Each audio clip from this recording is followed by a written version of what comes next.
I mean, you get nervous here and there when it's going, I don't want to say easy, but when the score is in your favor, it's like you have to be cautious. So a little bit nervous, but obviously I'm super happy to be here in quarters. The WTA just handed Alex Eala her biggest ranking drop since she cracked the top 100.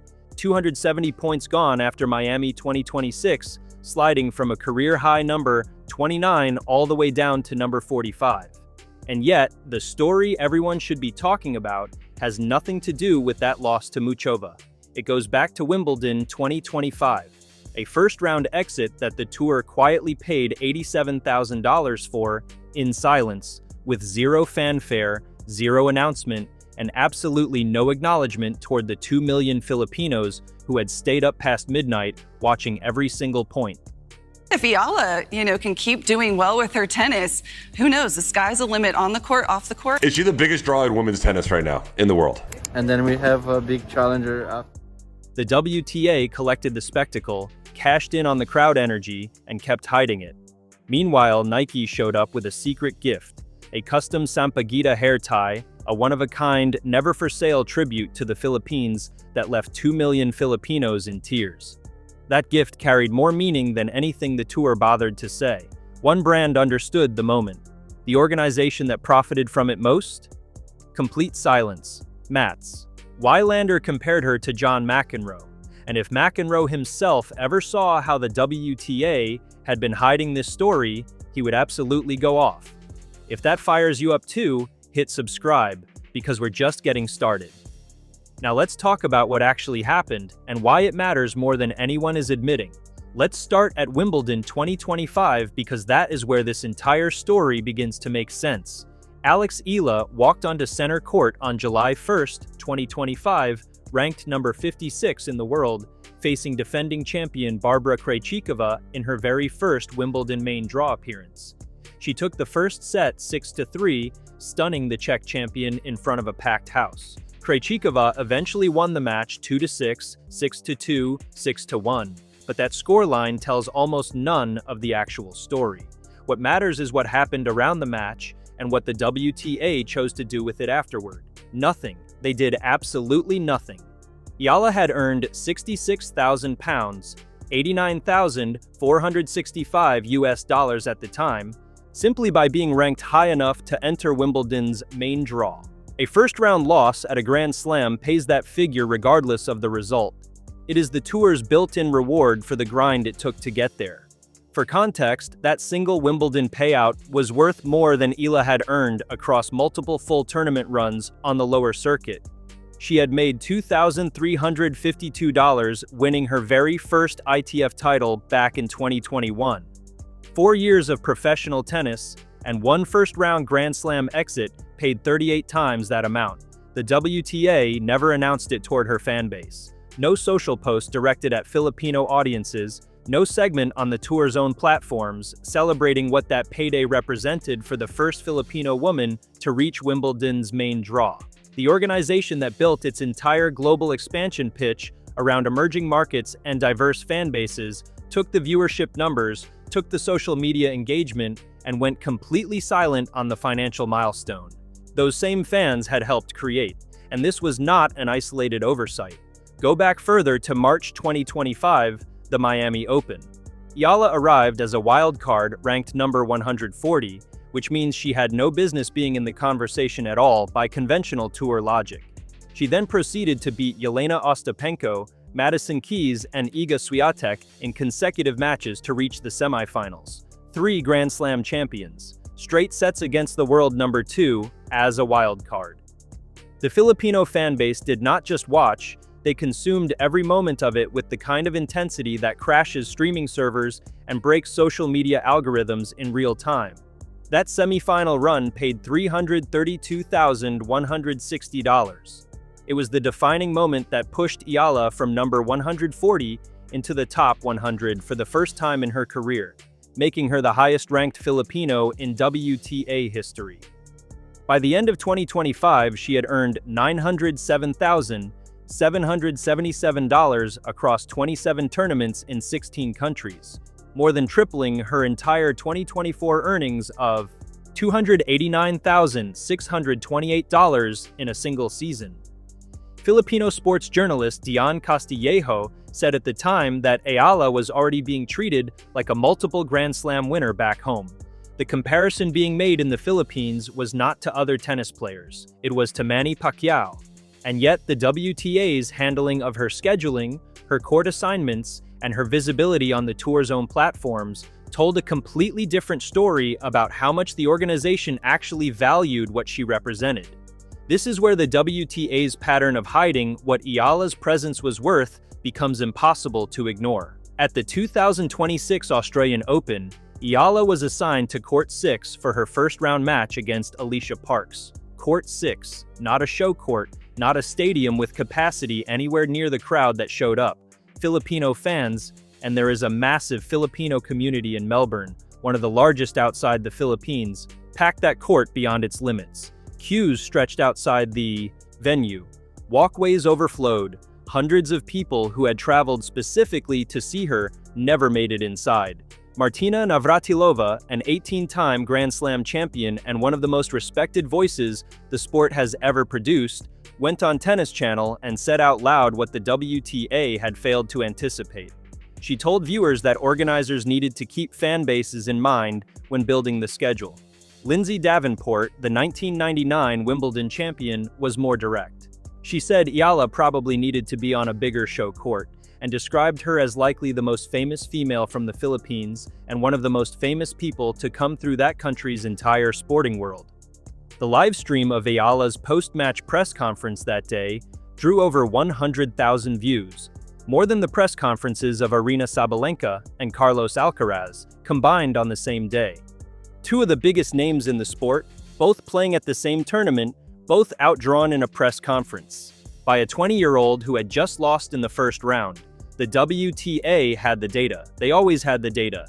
Then came Dubai 2026. Same pattern, different tournament. In the early rounds, the WTA and tournament organizers repeatedly scheduled Eala on smaller courts at awkward times. Fan criticism built publicly and loudly. Eventually, organizers gave her the last on center court slot, the most coveted position in any given day's order of play, and the stadium filled immediately. When she was moved to open the night session for her quarterfinal against Coco Gauff instead of closing it, analysts pointed out the scheduling decision created a direct problem for Alina Svitolina, who would be playing after Eala in front of a stadium rapidly emptying of Filipino fans who had no reason to stay. A former world number 3 and 4-time WTA 1000 champion, potentially playing in front of hundreds of spectators instead of a full house, because the tour had still not fully worked out. How to schedule around the phenomenon they were sitting on. Gauff herself, during her post-match interview at Dubai, apologized to Eala's fans for making them wait so long during the previous round. A top 5 player felt the need to acknowledge another player's fan base in her own post-match interview. That does not happen in professional tennis. It happened here because the scale of what Eala's following had become was simply impossible to ignore by anyone on the ground at these tournaments, everyone that is, except the people making the scheduling decisions. Now here is where the secret gift comes back into the picture, and where Nike did something the WTA never bothered to attempt. The night before Eala's Wimbledon debut, Nike delivered a private box to her. Inside was a custom sampaguita hair tie, the sampaguita being the national flower of the Philippines, a small white blossom that has symbolized purity and resilience in Filipino culture since 1934. The hair tie was designed specifically for Wimbledon's all-white dress code. The box contained a handwritten note and a Filipino proverb, "Kung may tinanim, may aanihin." What is sown will be reaped. Nike confirmed to media that the piece was a one-of-a-kind gift, never to be made commercially available. Eala posted about it on Instagram before the match. The response from Filipino fans was immediate and overwhelming. The sampaguita hair tie went viral across Filipino social media within hours. People were not just proud, they were emotional in the way that only happens when something cuts directly to cultural identity. A sports brand had looked at this moment and understood, without being asked, that it carried weight far beyond tennis rankings or prize money figures. The WTA, which had collected every commercial benefit of Eala's rise, had produced nothing remotely close to that gesture. Nike's post after the match read, "A Filipina on the grass courts of history, not just playing for herself, but carrying a nation in full bloom." The WTA posted a match result. This is the part that Mats Wilander's comparison to John McEnroe actually illuminates. When Wilander told TNT Sports that Eala's feel and understanding of the game was basically what McEnroe did to tennis in the 1980s, he was not just paying a technical compliment. McEnroe's entire legacy is built on the idea that tennis belonged to more people than the establishment wanted to admit, that the sports gatekeepers consistently undervalued what was right in front of them until someone loud enough forced the conversation. McEnroe himself played an exhibition match in Manila in 1989 at the Ninoy Aquino Stadium alongside Bjorn Borg. He has a direct personal relationship with what Filipino tennis audiences look like when they show up for someone they believe in. If McEnroe were looking at how the WTA handled the $87,000 Wimbledon payout in silence, the Court 6 assignment at the Australian Open, the Dubai scheduling errors, and the contrast between Nike's cultural investment and the tour's institutional indifference, he would go off. Not because he is prone to outbursts, though the record on that is well established, because the argument is genuinely there, and it is not a subtle one. Eala is currently ranked number 45 following Miami 2026, down from her career high of number 29. She lost 270 points when her fourth-round exit failed to defend the 390 she had earned from last year's semi-final run at the same event. She heads to the WTA 500 Linz Open in early April to begin the clay season, defending only 67 points across the entire clay swing, which means there is significant room to climb back. She has proven repeatedly that she can beat anyone in the draw on her best day. At 20 years old, with coaches Joan Bosch and Sandro Vienne from the Rafa Nadal Academy behind her, the ceiling on this career is genuinely unknown. But the deeper issue this story raises is not about Eala's ranking trajectory. It is about what the WTA is choosing to do and choosing not to do with one of the most compelling stories the sport has produced in years. A 20-year-old from Quezon City who took $2,352 from her first ITF title in 2021 and turned it into $907,777 in a single season. A player whose press conference outdrew Sabalenka and Alcaraz. A player whose first-round Wimbledon loss paid her $87,000 that the tour never once celebrated in the direction of the millions of Filipinos who had earned the WTA that audience in the first place. Nike put a national flower in her hair and wrote her a note in her own language. The WTA processed a payment and moved on to the next tournament. One of those two organizations understood what Alex Eala's moment actually meant. The other has been hiding it.